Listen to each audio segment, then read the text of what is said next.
Monsieur Merlot. Merci Madame la Présidente, mes chers collègues.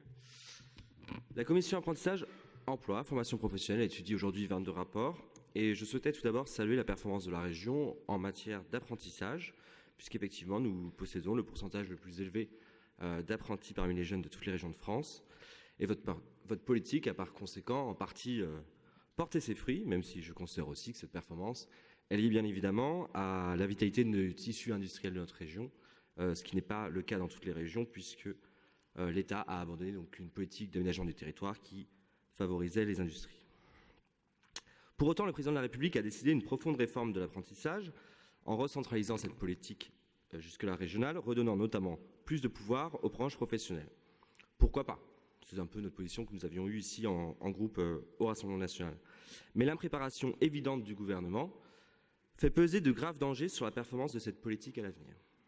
C'est la raison pour laquelle nous soutiendrons l'ensemble des rapports visant à octroyer les derniers crédits à la politique d'apprentissage, bientôt transférés à l'État, avec une forme de tristesse et d'inquiétude, car nous entrerons dans une grande période d'incertitude pour l'avenir de nos CFA et des futurs apprentis ligériens.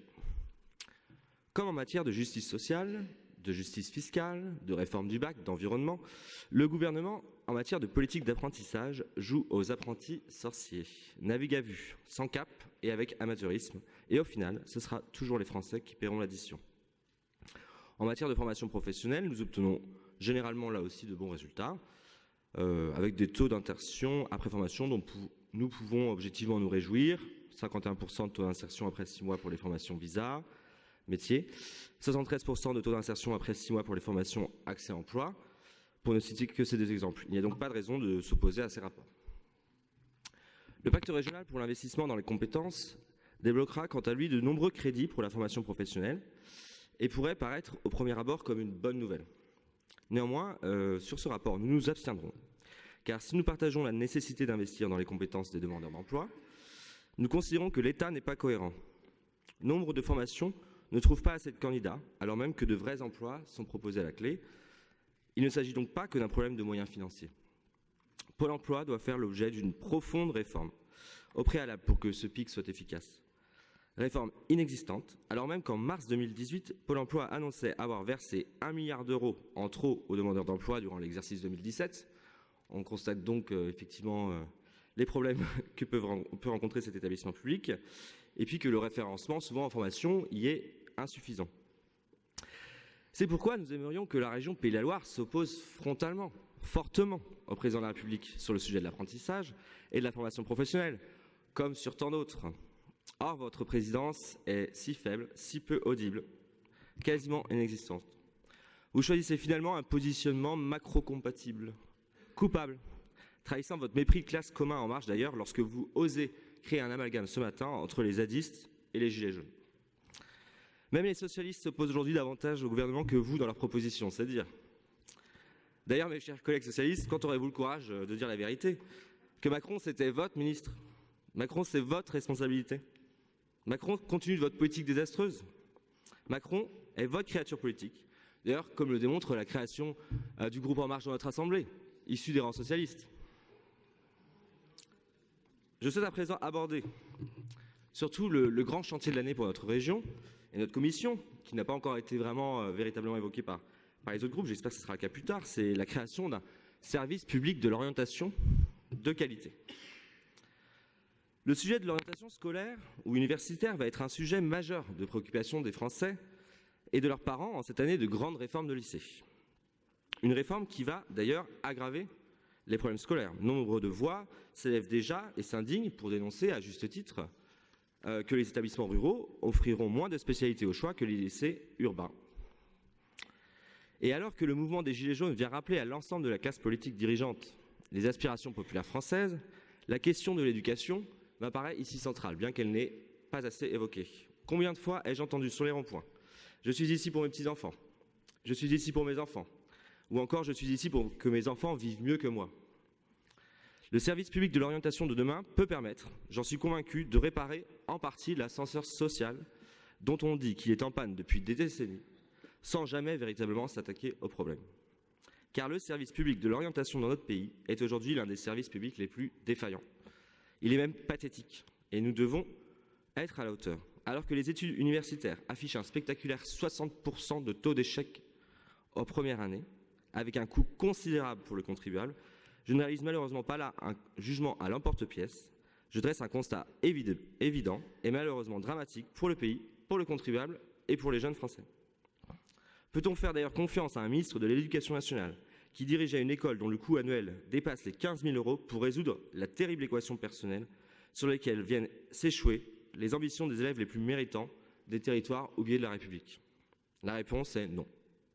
Sa réforme du bac nous a récemment été présentée par le recteur de Nantes sans que ce dernier ne sache nous indiquer, après ma demande, les objectifs de celle-ci, dans un contexte où déjà 80% des nouvelles générations obtiennent ce diplôme.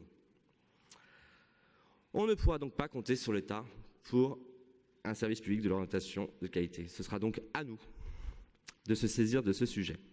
À nous de valoriser la méritocratie, l'égalité des chances à l'école et de briser les tabous qui pèsent aujourd'hui sur le choix des jeunes dans leur orientation.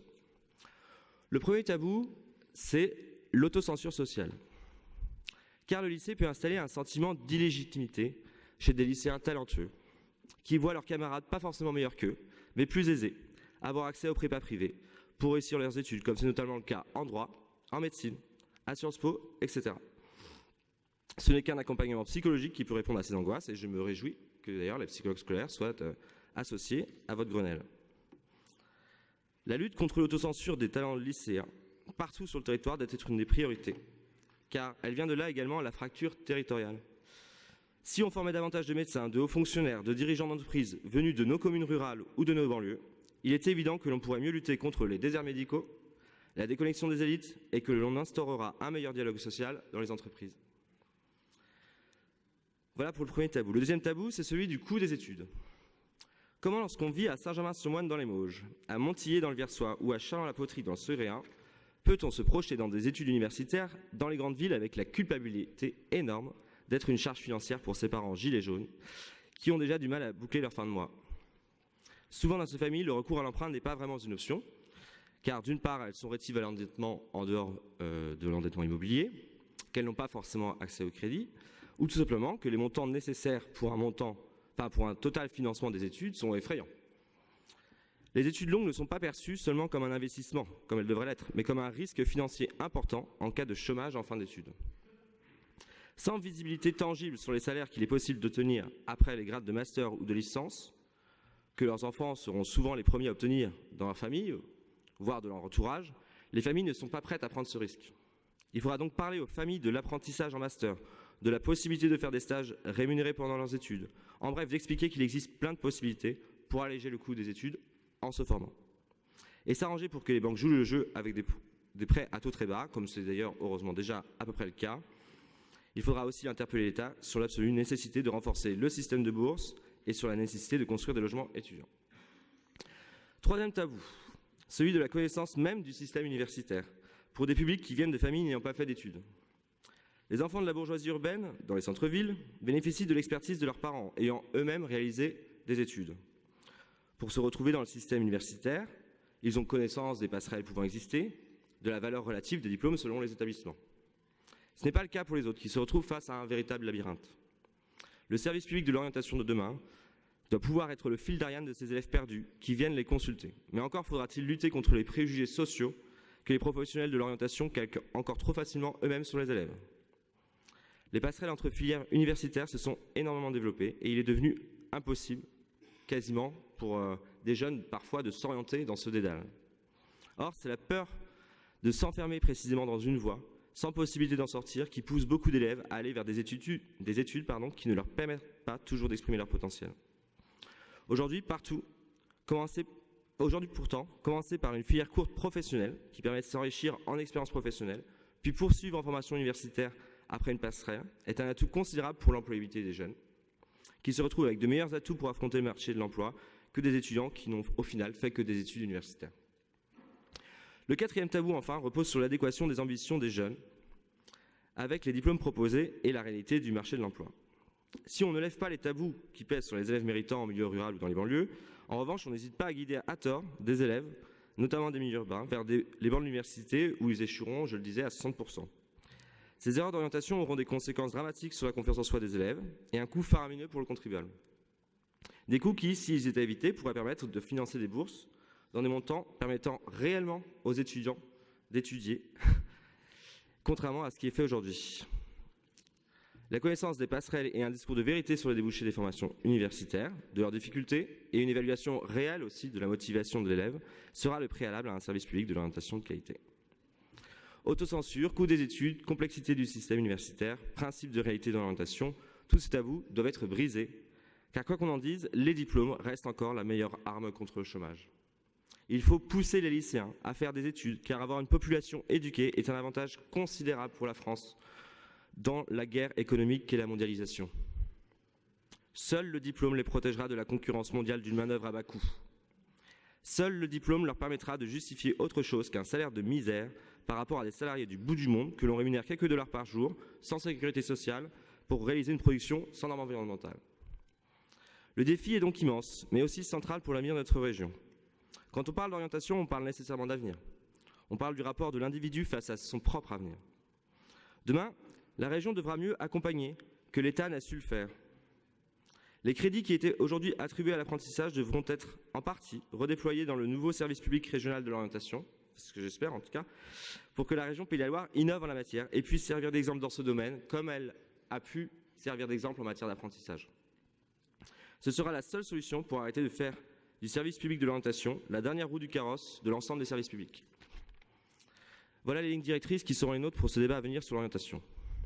La région devra être audacieuse, courageuse, pour sortir de la vision étriquée de hauts fonctionnaires, grands gagnants de ce système scolaire, qui assure une reproduction sociale qui fait honte à la République. Car selon les enquêtes de l'OCDE, la France est en queue de peloton pour l'égalité des chances à l'école.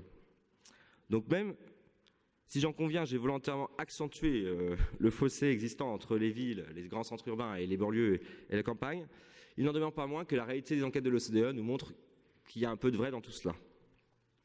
Nous prenons donc acte de la création d'un Grenelle de l'orientation, mais il faut bien avoir en tête qu'il faut profondément réformer ce service public. Il ne suffira pas ici de réformer à la marge. Il faut un véritable Big Bang en matière d'orientation, auquel il faudra ajouter les moyens, car l'argent investi évitera le coût d'autres formations demain. Enfin, je vous inviterai également à mettre un outil d'évaluation de cette politique publique, en comparant, je l'espère, au fil des années, le choix de l'orientation des lycéens pour voir si notre politique régionale a un impact. Si les choix des lycéens sont les mêmes, nous aurons échoué. C'est tout simple. Donc pour conclure, je souhaite émettre le vœu que ce chantier régional de l'orientation apporte une réponse salutaire, nécessaire et égalitaire à tous les jeunes Ligériens et à leurs familles. Je vous remercie.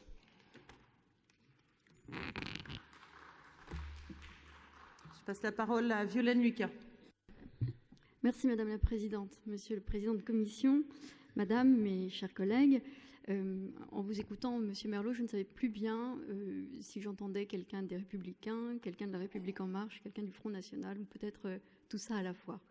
C'était amusant parce qu'en fait, j'avais l'impression qu'il n'y avait plus de clivage dans cet hémicycle et plus de différences politiques, mais les propos un peu idéologiques qu'a tenus ce matin Bruno Retailleau nous invitent à reprendre ancrage dans nos convictions profondes. Et je veux que mon intervention agisse en ce sens.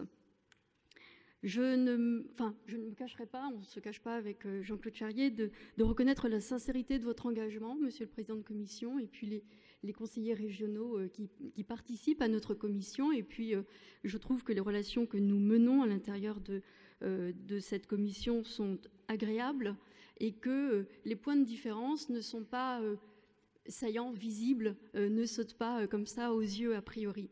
C'est peut-être précisément de ce point de vue-là que je veux redire, nous, quelles sont nos valeurs et ce que nous défendons. Et pourquoi c'est en creux, dans tout ce que ne dit pas Aymeric Merlot, dans ce que dit Bruno Retailleau, dans ces creux-là idéologiques que se dessinent nos valeurs à nous et qui sont des valeurs que nous affirmons avec les mots qu'il convient d'utiliser, parce que ces mots-là correspondent à des réalités sociales sur lesquels nous pensons qu'il faut agir.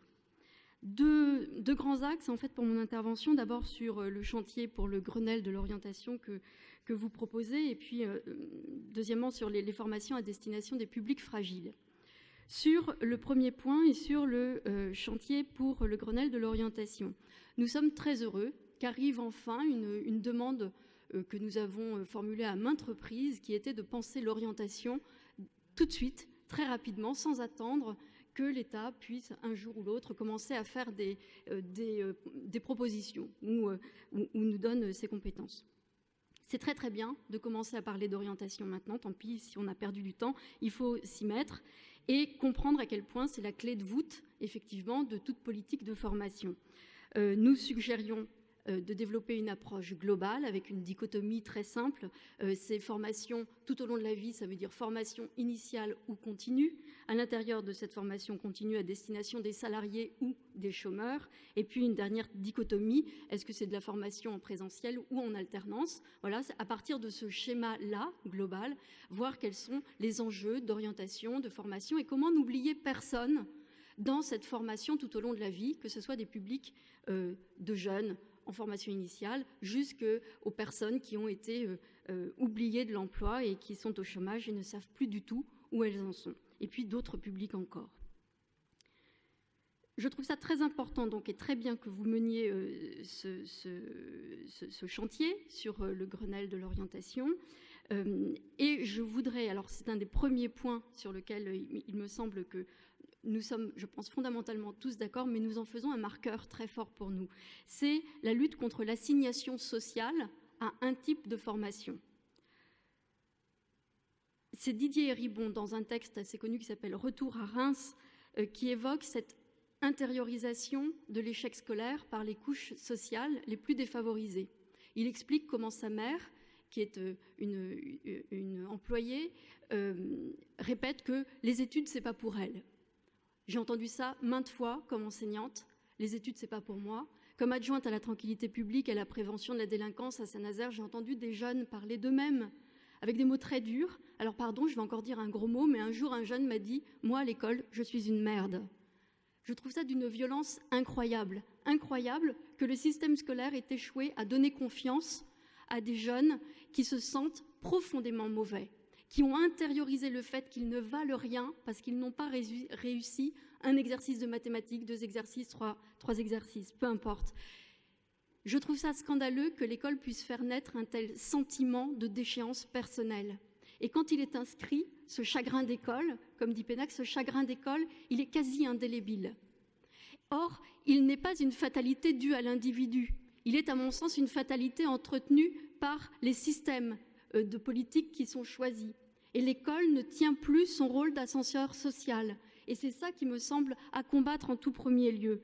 Donc, à une époque, vous avez eu l'idée, quelqu'un par excès de zèle avait préconisé qu'on autorise finalement l'entrée en apprentissage dès l'âge de 14 ans. Je trouve ça un peu dommage et un peu revenir en arrière que de décider que très jeunes, comme ça, on assigne les jeunes à une destinée sociale qui très souvent d'ailleurs, si on avait les études sociologiques, et on les a, montrerait que finalement l'apprentissage en niveau 5 et 4 s'adresse à des gens dont les parents sont issus eux-mêmes de métiers issus de formations 4 et 5 et de niveau 4 et 5.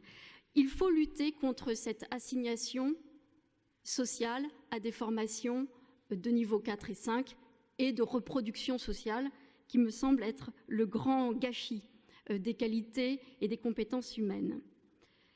Pour cela, il me semble qu'il faut donner à chacun la chance d'avoir une information qu'effectivement, il ne trouve pas dans son milieu social.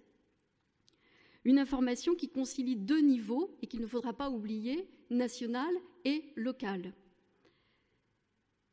On a vu que les personnels de l'ONICEP allaient être donc dorénavant rattachés aux régions. La question que cela pose, c'est où vont-ils prendre l'information maintenant pour en avoir de la nationale et de la locale? C'est-à-dire que comment est-ce qu'on pense le fait de devoir, pour des personnels rattachés à des régions, avoir de l'information nationale et de l'information locale?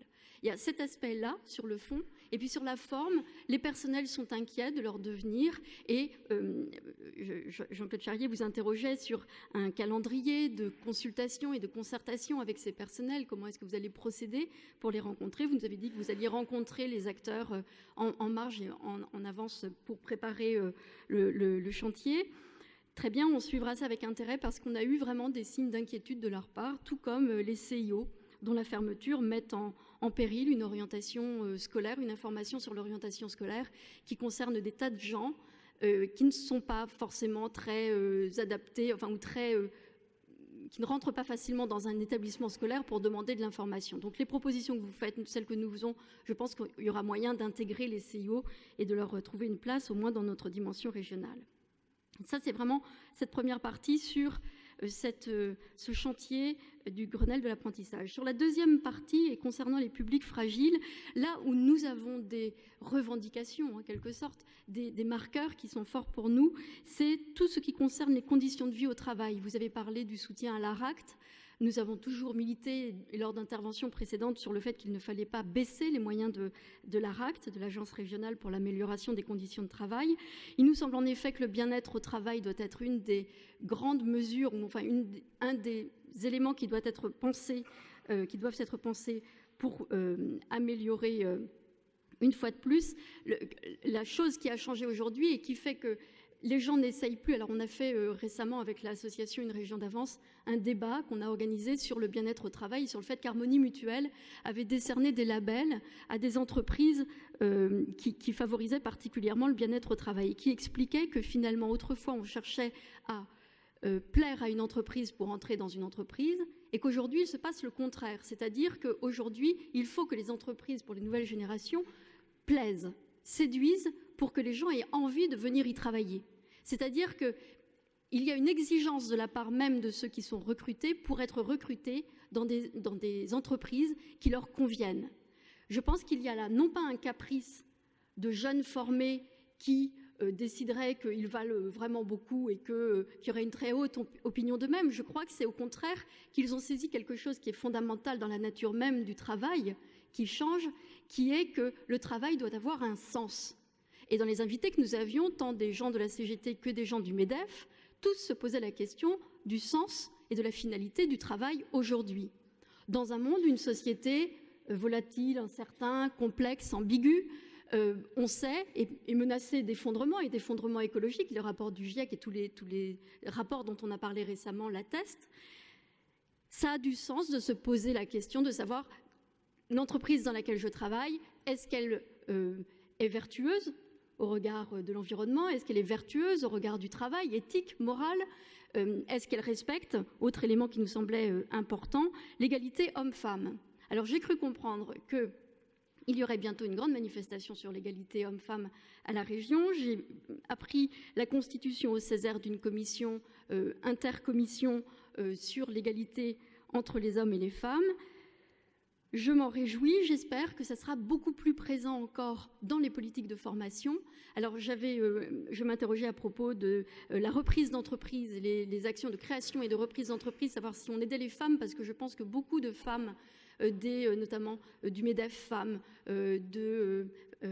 avec ces femmes chefs d'entreprise, de business féminin, etc., se posent la question des particularités pour les femmes et des difficultés qu'elles croisent quand elles reprennent ou créent une entreprise.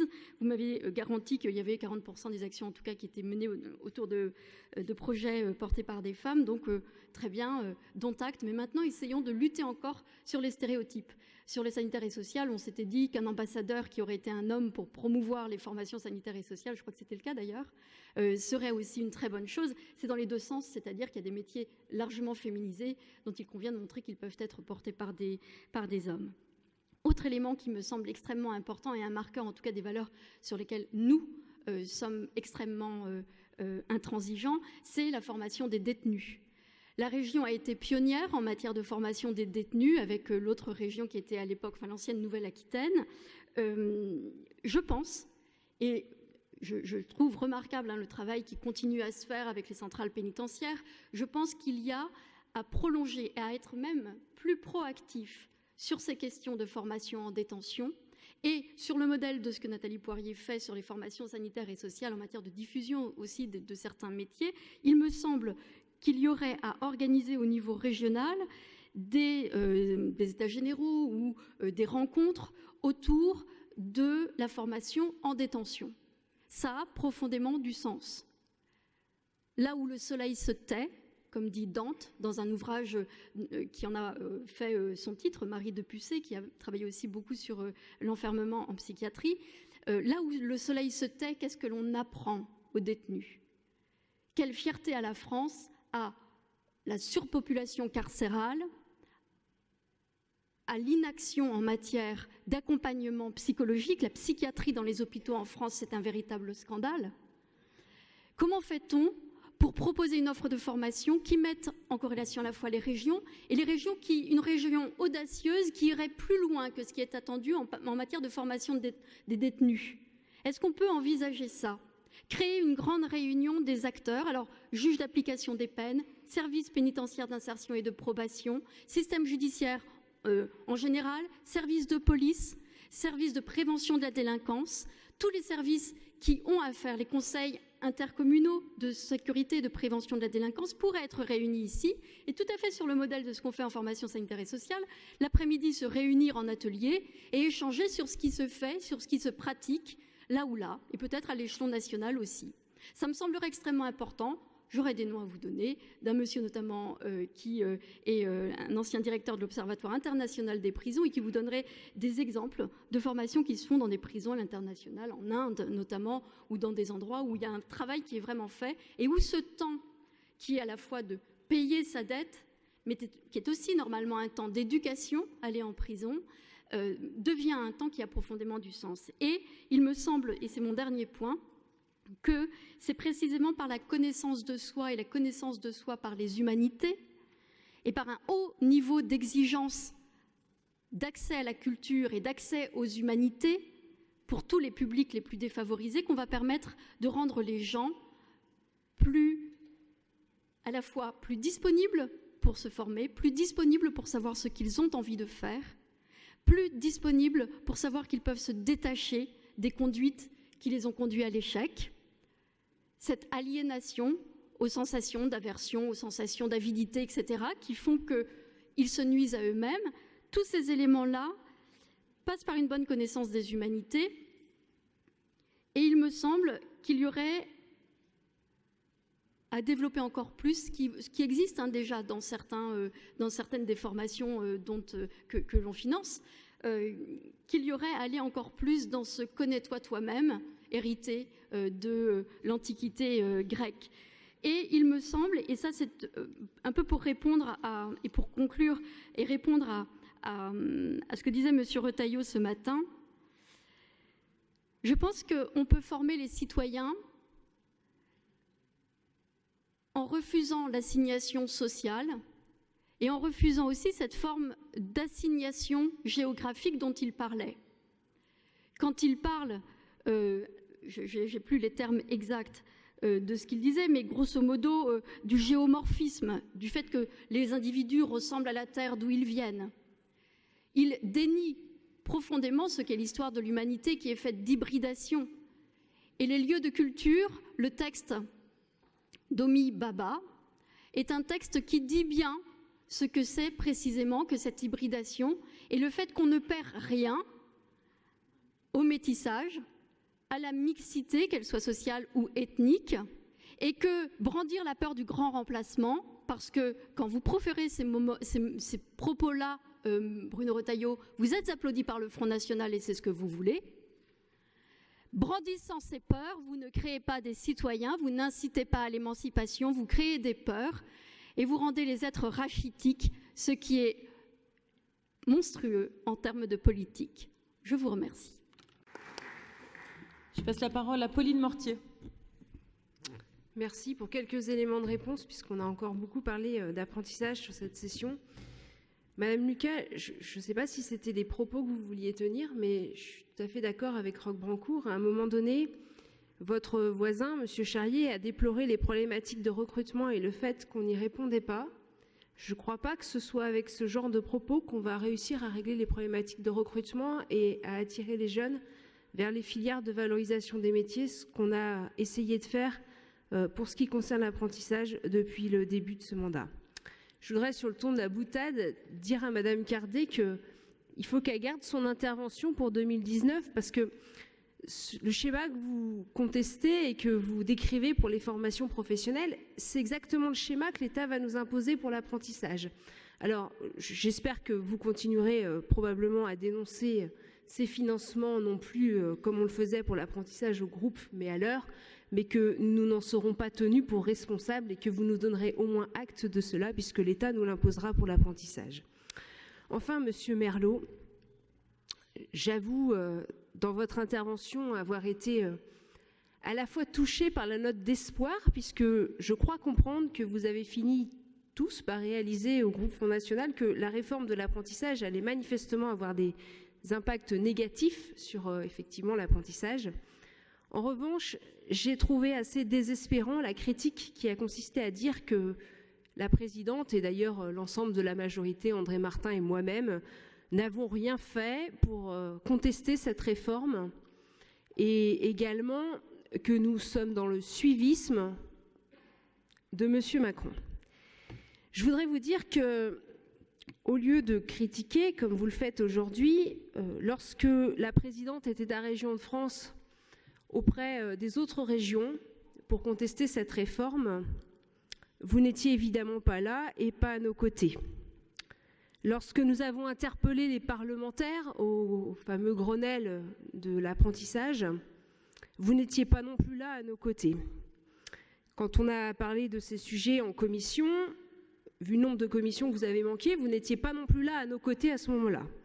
Conclusion, lorsque nous avons passé plusieurs vœux, vous n'étiez pas non plus là à nos côtés à ce moment-là. Alors, que vous ayez raté des étapes, c'est pas grave, et après tout, ça vous regarde, mais qu'aujourd'hui, on ait droit à des leçons sur la question de savoir si on a assez contesté le projet, je trouve ça assez abusif.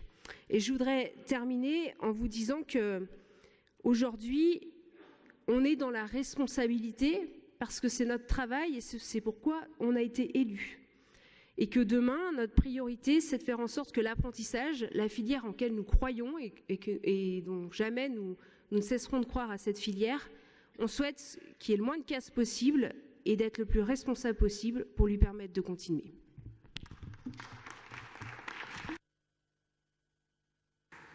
Bien, n'ayant plus de demandes de parole, je vous laisse répondre aux différentes questions. Merci. Merci Madame la Présidente. Alors, plusieurs réponses à Christelle Cardet tout d'abord. Si on évoque la problématique de la formation de soudeurs, au-delà de ce que dit la presse, j'aimerais qu'on puisse évoquer la vérité. Quand on a un opérateur qui s'appelle le Greta, qui fonctionne sur un plateau technique partagé avec un lycée, vous pensez bien que les problématiques de calendrier et d'accueil des stagiaires sont complexes. Décaler le planning quand il faut laisser la place aux formations initiales était impossible. Donc, je veux bien croire qu'on porte beaucoup de responsabilités en tant qu'élus régionaux, mais l'organisation même de la formation n'est pas une sinécure. Et vous pouvez être très critique à l'égard des Greta. Ils ont fait ce qu'ils ont pu pour pouvoir mettre en place cette formation. Néanmoins, physiquement, le plateau technique n'était pas disponible en permanence, d'où la problématique de l'effectif et de l'impossibilité de décaler dans le temps cette formation. Mais je suis prêt à revenir avec vous en détail sur ce point. Concernant plus globalement nos modes de financement, vous nous reprochez un financement individuel à leurs stagiaires. Mais d'un autre côté, vous nous reprochez de ne pas faire suffisamment pour l'individualisation des parcours. Si on finance des parcours collectifs, vous pouvez comprendre également qu'on ne se donne pas forcément les moyens d'accompagner l'individu qui a besoin d'un accompagnement renforcé. En tout cas, à travers le pacte, c'est ce qu'on a voulu défendre. Et je reste convaincu que l'individualisation des parcours suppose quand même un financement à leurs stagiaires. Qui plus est, je veux bien être accusé de tous les maux, mais dans nos dispositifs, on a été responsable. Responsable en mettant en place une prime accompagnement. C'est-à-dire que l'organisme de formation qui voit partir le stagiaire vers l'emploi, puisque c'est quand même assez récurrent, se voit octroyer une prime performance et évidemment donc se voit compensé pour le manque à gagner ou l'équilibre économique, si je puis dire, de la formation. Alors, au-delà de ça, le pacte va nous permettre d'aller plus loin, je l'ai évoqué à travers l'axe 2 et l'axe 1 d'ailleurs, mais je voudrais aussi rappeler que dans la mesure où on mobilise des fonds régions, mais également des fonds européens et des fonds d'État, il ne faut pas oublier que l'État comme l'Europe, quand la formation n'est pas effective, nous oblige à rembourser les moyens qui avaient été initialement prévus. Donc autant nous, régions, on a prévu des amortisseurs, j'aimerais bien que, ma chère Vanessa Charbonneau, on puisse imaginer un jour au niveau du FSE et peut-être au niveau de l'État tout court, des amortisseurs qui permettent à nos organismes de formation de ne pas subir ce que vous nous faites porter en termes de responsabilité. Concernant toujours l'accompagnement et les personnes qui ont des difficultés à enchaîner les parcours ou qui ont parfois des ruptures de parcours, je ne vais pas rentrer dans le document pacte, Christelle Cardet, je vous invite simplement à relire les pages 35 à 44 qui posent la problématique que vous posez et qui amènent les réponses que vous imaginiez.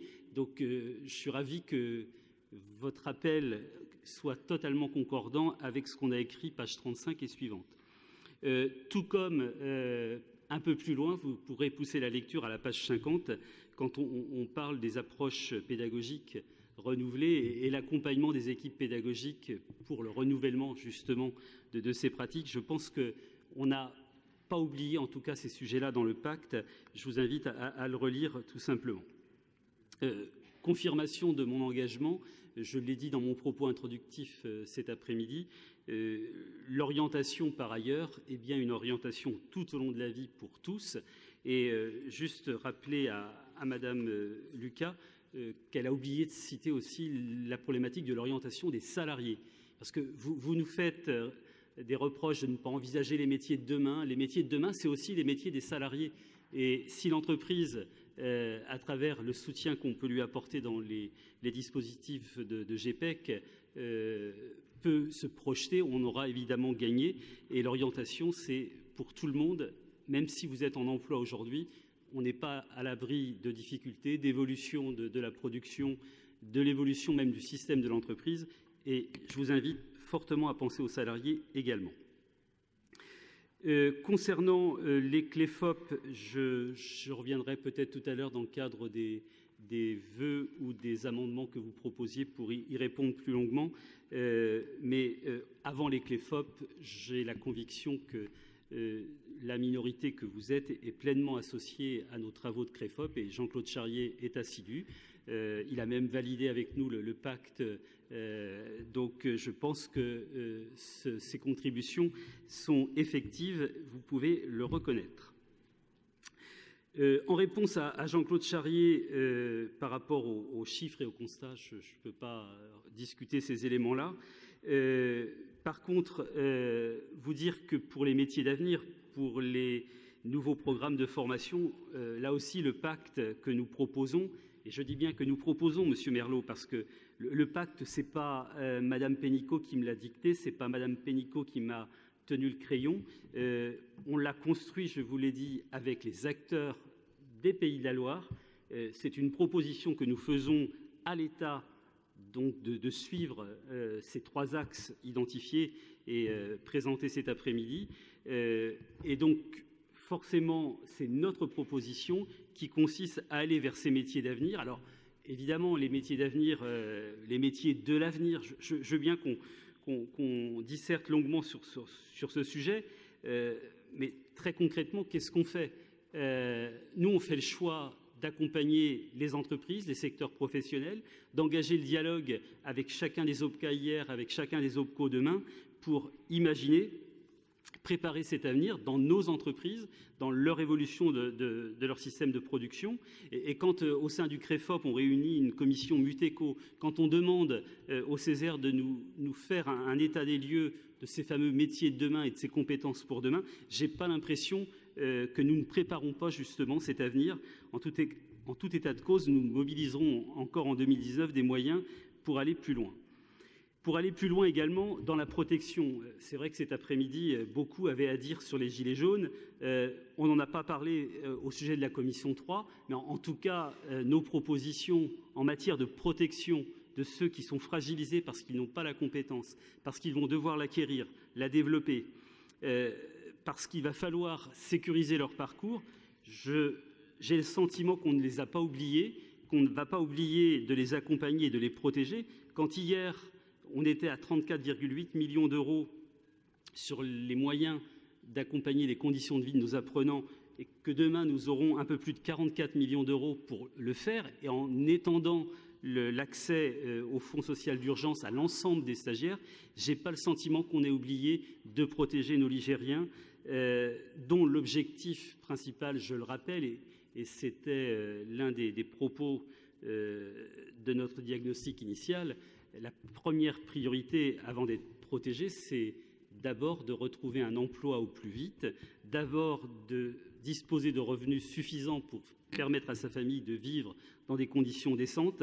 En tout cas, la formation professionnelle que nous proposons, parfois très courte, vous le regrettez, permet quand même à des Ligériens de retrouver une certaine dignité en gagnant leur vie et en faisant vivre leur famille avec des revenus du travail, loin des revenus de l'assistance que vous évoquiez tout à l'heure. Juste pour terminer concernant l'intervention de M. Merlot, rappeler que, au-delà des tabous que vous avez évoqués, des 4 tabous dont j'ai pris note, il y a besoin d'actions concrètes, d'actions opérationnelles. C'est ce que la présidente Christelle Morancet nous rappelait ce matin en matière d'orientation. Je pense qu'on vous attend avec des propositions concrètes lors du Grenelle.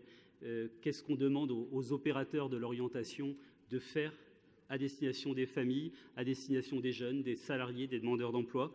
Et puis surtout, au-delà de tous vos propos sur l'université, je pense que l'orientation, elle aura véritablement rempli sa mission quand on aura parlé de métiers et d'emploi, encore une fois. C'est l'ambition, en tout cas, de notre majorité, ramener le maximum de Ligériens vers des métiers qui proposent des solutions qu'attendent nos Ligériens.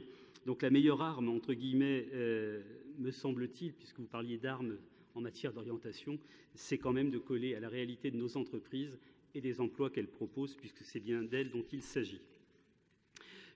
Concernant le propos que vous avez tenu sur les moyens à consacrer à l'orientation, je vous rappelle simplement que la loi de Muriel Pénicaud nous prive de toute recette en matière d'apprentissage. La taxe d'apprentissage va disparaître. Donc les millions d'euros que nous consacrions et qu'a évoqué Pauline Mortier cet après-midi, qui revenaient à la région, c'était notre part, évidemment les 51%, n'existeront plus et ne seront plus à disposition des régions. Donc l'ambition que nous aurons pour l'orientation, à ce stade, elle n'est pas accompagnée de financement de l'État, ou alors je n'ai pas tout compris dans les textes, ou peut-être que les décrets nous amèneront à d'autres précisions, mais pour l'instant, je n'ai pas lu ce genre de bonnes nouvelles. Donc c'est bien sur nos propres moyens qu'il va falloir nous mobiliser. Alors, pour faire un Big Bang, c'est vrai que ça fait très Macron-compatible. Vous êtes un adepte du Big Bang comme Madame Pénicaud. Je ne sais pas si ça doit me rassurer, mais en tout cas, j'ai bien entendu que vous saurez contribuer à ce plan en faveur de l'orientation. Pour terminer, je sais que Violaine Lucas déplore qu'on ait pris du délai, mais vous le dites vous-même, Madame Lucas, lancer un Grenelle de l'orientation en respectant nos partenaires. Et nos partenaires, c'est d'un côté les agents de l'ONICEP, de la direction régionale de l'ONICEP, avec lesquels Isabelle Coco et Renaud Moutard travaillent. Respecter nos partenaires qui sont dans nos CLEFOP, qui sont dans nos PSAD et qui sont issus des CIO. C'était aussi leur permettre de venir autour de la table en ayant un avenir fixé par voie de décret, certes. Vous imaginez l'inconfort qui est le leur quand il faut se mettre autour d'une table aujourd'hui sans connaître les décrets qui vont leur donner un statut, les décrets qui vont leur donner une destination, entre guillemets. Donc, si on prend du retard, c'est peut-être un message à faire passer à ceux qui ont, entre guillemets, l'oreille de Madame Pénicaud, pour lui dire que les décrets tardent sur tous les sujets et mettent dans l'inconfort et la difficulté des agents qui, néanmoins, continuent à travailler avec nous, quelle que soit la structure qui les accueille. Voilà pour ce volet sur l'ONICEP. J'ai bien rappelé que l'orientation, c'était aussi celle des salariés. Concernant Marie-Cécile Gessan et la formation des détenus, je voudrais juste souligner et compléter ton propos, Marie-Cécile, pour dire que le travail que tu as pu faire sur la modularisation, sur la qualification même parcellaire qu'on met en place dans les centres de détention est quand même la preuve qu'on sait innover, on sait s'adapter pour qu'on permette à ces détenus de ne sortir qu'avec peu de solutions. Là, ils ont certes des débuts de qualification, mais en tout cas, on a réussi à modulariser à l'excès l'ensemble des formations pour que, quel que soit le temps de détention prévu, on puisse offrir des solutions de réinsertion rapide une fois la liberté retrouvée. Donc, bravo pour ce travail, en effet, des équipes du SPIP et de tous les directeurs de prison que tu suis, évidemment. Voilà ce que je voulais ajouter en réponse aux différentes interventions et pour le reste, mes collègues de la majorité ont pu y apporter aussi des réponses.